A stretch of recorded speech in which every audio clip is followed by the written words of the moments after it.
আপনারা টাইটানিক জাহাজের নাম শুনেছেন? টাইটানিক জাহাজের 8 গুণ 10 গুণ বড় একটা জাহাজ আছে, আইকন অফ দ্য সি। আমি দেখে এসেছি।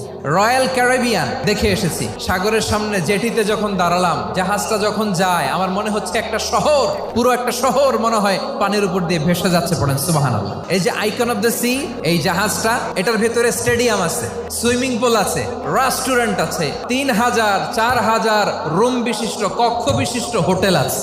এই সবগুলোর নিয়ে এগুলো চলে সাগরের দোলার মধ্যে, জলোচ্ছ্বাসের মধ্যে। এই সাগরের ভেতরে এই জাহাজগুলোর ভাষায় রাখছে কে?